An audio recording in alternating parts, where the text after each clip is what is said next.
Vu du ciel, le Pays basque ressemble à une mosaïque. Depuis toujours, les terres sont ordonnées, agencées pour l'agriculture, l'élevage, l'habitat. Au vert des pâturages répondent le blanc des maisons passées chaque année à la chaux, le rouge des bois peints sur les façades. Tout en ayant leur personnalité, les maisons du Pays basque présentent une remarquable unité.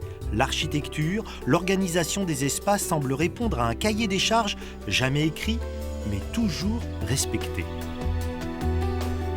On est partagé entre deux sensations, deux émotions quand on arrive à la maison Ortillopitz. On a l'impression qu'elle est toute neuve et en même temps, on sent qu'elle est chargée d'histoire. C'est-à-dire qu'elle est bien entretenue comme la plupart de nos échets ici, ancienne, puisqu'elle date du XVIIe siècle. Elle a été construite en 1660.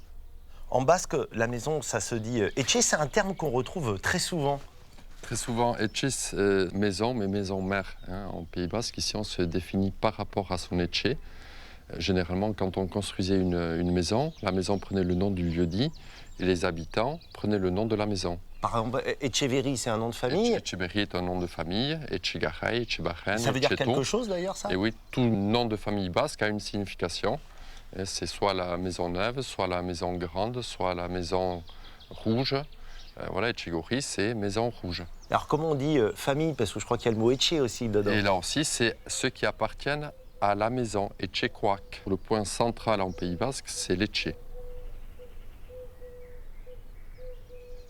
Cette maison, elle a 3 niveaux. Elle est organisée comment? Alors, comme la plupart des maisons labourdines ici, le rez-de-chaussée était réservé au bétail et à la production majeure de la maison, qui était le cidre à l'époque. Le premier étage était réservé à l'habitat humain et le dernier étage au grain.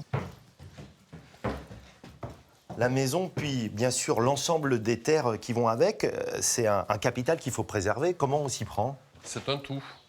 Donc, ce qu'on essaie de faire, ce que l'on a essayé de tout le temps de faire, c'est de transmettre le patrimoine à un seul enfant.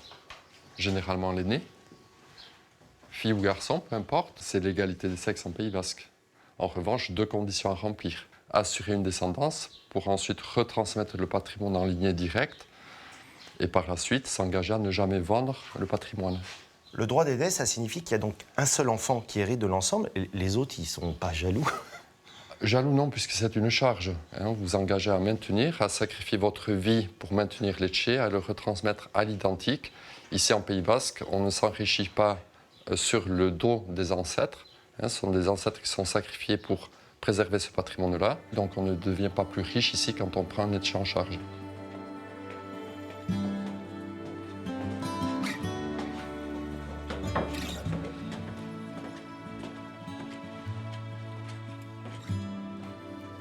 Finalement, à t'écouter, Jean-Élie, je comprends que dans la société basque, l'individu n'a pas la place centrale. En tout cas, dans notre esprit, dans notre culture, les maisons ne nous appartiennent pas, c'est nous qui appartenons aux etchés.